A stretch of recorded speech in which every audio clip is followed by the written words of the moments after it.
Hello everyone, welcome to my YouTube channel the political star. आज की इस video में हम Marxian approach in comparative politics के ऊपर चर्चा कर रहे हैं। फ्रेंड्स, हम मार्क्सिस्ट लेनिनिस्ट अप्रोच के बारे में पढ़ रहे थे। मार्क्सियन अप्रोच के बारे में कंपैरेटिव पॉलिटिक्स का मैंने पिछले 2 वीडियोज़ में कवर किया है। पहले आप वो देखिए, उसके बाद फिर आप लेनिन के व्यूज़ के बारे में समझिएगा। लेनिन कौन है? व्लादिमीर लेनिन इनका पूरा नाम है। इनका जन्म 22 अप्रैल 1870 को हुआ, 22 अप्रैल 1870, 21 जनवरी 1924 को इनकी मृत्यु हुई। He was a Russian revolutionary, politician and political theorist, और इन्होंने यूएसएसआर के पहले फाउंडिंग मेंबर के तौर पे काम किया 1917 से लेके 1924 के बीच में। इन्हीं के एडमिनिस्ट्रेशन के अंदर सोवियत यूनियन एक वन पार्टी सोशलिस्ट स्टेट बना, जिसको गवर्न कर रही थी communist party. Friends, Vladimir Lenin जो है वो कार्ल मार्क्स के बहुत बड़े फॉलोअर हैं और वो मार्क्सियन अप्रोच को बहुत मानते हैं। व्लादिमीर लेनिन ने मार्क्सियन अप्रोच को प्रैक्टिकल शेप देने की कोशिश की। यहाँ एक बात गौर करने वाली है कि हर एक पॉलिटिकल फिलोसोफर जो होता है उसके ऊपर अपने सोसाइटी का बहुत गहरा असर पड़ता है। वो सोशल चेंजेस और सोशल कंडीशंस जो अपने सोसाइटी के अंदर या पर्टिकुलर कंट्री के अंदर जहाँ से वो बिलोंग करता है, उसको जब वो ध्यान से देखता है तो वो उसके अंदर कुछ कमियाँ और कुछ अच्छाइयाँ ढूंढ पाता है, जिसके कारण उसके फिलॉसफी का जन्म होता है।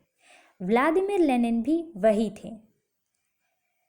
लेनिन ने जब ये देखा कि उनके पीरियड के समय इम्पीरियलिज्म यानी कि जो कॉलोनीज़ का फॉर्मेशन है यूरोपियन कंट्रीज़ के द्वारा, वो बहुत ज़्यादा हो रहा था।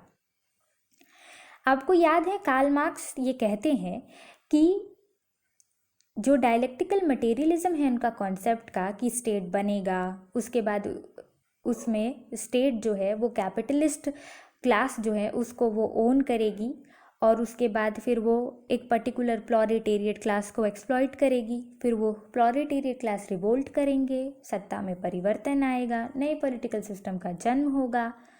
उसके बाद इन दोनों को मिला के एक तीसरी नई पॉलिटिकल सिस्टम का जन्म होगा, जिसको हम थीसिस, एंटीथीसिस और सिंथेसिस के नाम से जानते हैं।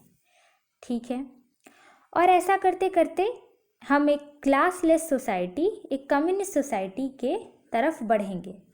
लेकिन लेनिन ने पाया ऐसा तो नहीं हुआ, क्योंकि उनके समय तो जो यूरोपियन कंट्रीज़ थी वहाँ पे जो कैपिटलिज्म था वो बहुत ज़्यादा बढ़ रहा था, और उन्होंने क्या किया था कि अब अपने इकोनॉमिक नीड्स को फुलफ़िल करने के लिए और ज़्यादा प्रॉफिट कमाने के लिए उन्होंने अपने कंट्री से बाहर जा कर के नए नए जो वीक कंट्रीज़ थी उनको अपनी कॉलोनीज़ बनाना शुरू कर दिया।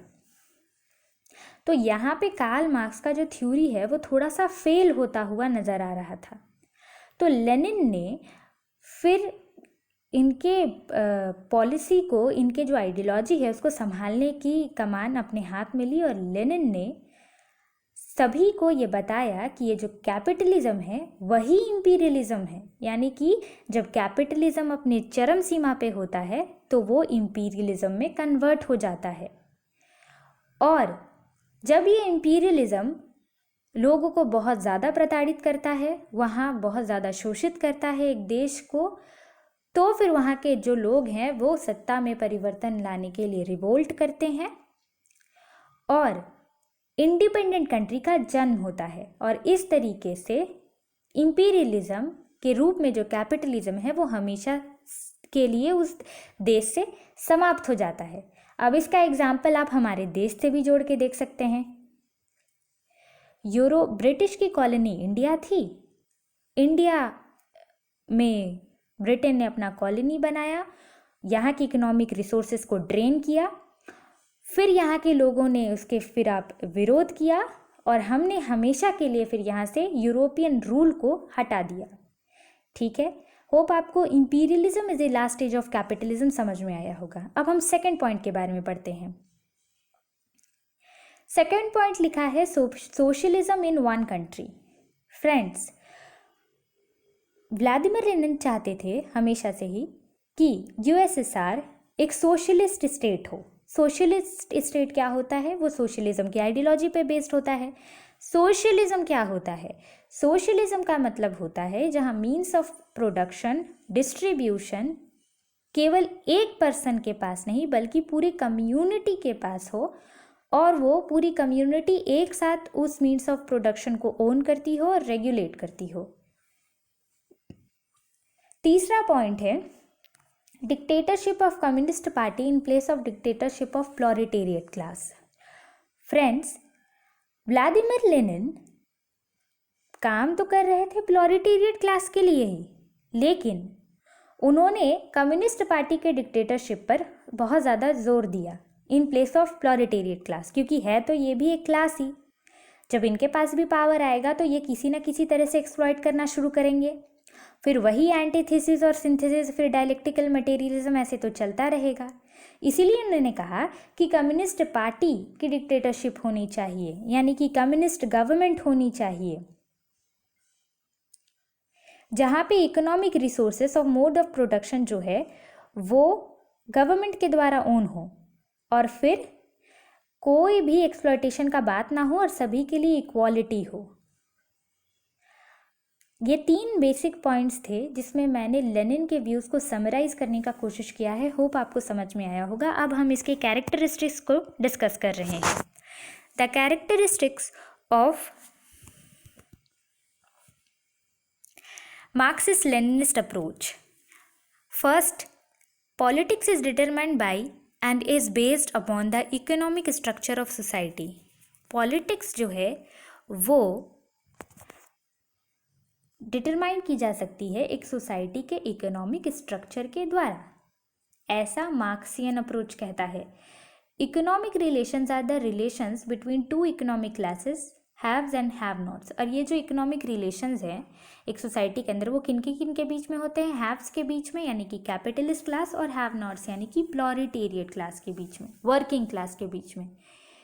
Third is class struggle between the haves and the have not is the cause of political antagonism. Antagonism का मतलब होता है अपोजिशन, यानी कि क्लास स्ट्रगल जो है वही कारण है पॉलिटिकल अपोजिशन का हैव्स और हैव नॉट्स के बीच में। दोनों ही एक दूसरे के रूल को बर्दाश्त नहीं कर सकते। Fourth, state is the tool of exploitation in the hands of the class which owns the means of production to exploit the worker. State जो है वो तो एक जरिया है जिसके मदद से जो रिच क्लास होता है वो एक्सप्लॉयट करता है वर्कर को, वर्किंग क्लास को, और मीन्स ऑफ प्रोडक्शन को वो होल्ड करता है। स्टेट यानी कि पॉलिटिकल सिस्टम, यानी कि government. The final goal of society is a classless and stateless society. Final goal क्या है मार्क्सियन अप्रोच के अकॉर्डिंग? यहाँ फिर से वही कहा कि फाइनल गोल जो है वो एक क्लासलेस सोसाइटी, स्टेटलेस सोसाइटी तक पहुँचना है।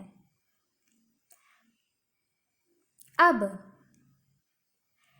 ये जो कैरेक्टरिस्टिक है इसके अकॉर्डिंग ही मार्क्सियन अप्रोच जो है, मार्क्सिस्ट लेनिनिस्ट अप्रोच, उसके क्या लिमिटेशंस हैं? First is it gives the analysis of two economic classes, the haves and the have nots, and ignores the middle class. Limitation इस अप्रोच की ये है कि ये इकोनॉमिक क्लासेस जो हैं, दो क्लासेस हैव्स और हैव नॉट्स के बारे में बात करती हैं, लेकिन उस दौरान यूरोप में एक मिडिल क्लास भी जन्म ले रहा था, जो मैन्युफैक्चरर्स थे, जो वर्किंग ट्रेडिंग क्लास थे। उस समय व्यापार बढ़ रहा था, मिडिल क्लास का भी जन्म हो रहा था, पर इसके बारे में मार्क्सियन अप्रोच ने बात नहीं की है। It wrongly assumes that politics is a dependent process and depend upon economic relations. ये कहता है कि पॉलिटिक्स जो है, ये wrongly assume करता है कि पॉलिटिक्स जो है वो एक डिपेंडेंट प्रोसेस है और वो इकोनॉमिक रिलेशंस पे डिपेंड करता है। ऐसा नहीं है। पॉलिटिक्स जो है वो अब एक बहुत वाइडर कॉन्सेप्ट बन चुका है और वो बहुत सारी चीज़ों पर डिपेंड करता है। Third is it wrongly suggests that class is a struggle, had been and still continues to be the external code of social evolution, and that revolution is the natural and final culmination of class struggle. ये गलत suggest करता है कि जो struggle है एक society में, उसके पीछे क्लास जो है वो हमेशा से ही कारण रहा है और वो अभी भी एग्जिस्ट कर रहा है, और फिर जिसका फाइनल कल्मिनेशन एक क्लासलेस सोसाइटी का हो सकता है। कहने का मतलब ये है कि ये कह रहा है कि क्लास जो है वो शुरू से ही रहा है एक कारण स्ट्रगल का, और आगे भी ये स्ट्रगल का कारण रहेगा। तो ऐसा नहीं है, क्योंकि आज बहुत सारी कंट्री जो हैं वो सेक्युलैरिटी पे बिलीव कर रही है, और कास्टिज़म जो है वो पूरी तरह से अबॉलिश हो चुका है, और बहुत सारी सोसाइटी जो है वो इक्वालिटी को इस्टेब्लिश करने की कोशिश कर रही है। तो आज अगर हम देखें तो क्लास उतना बड़ा इशू नहीं है।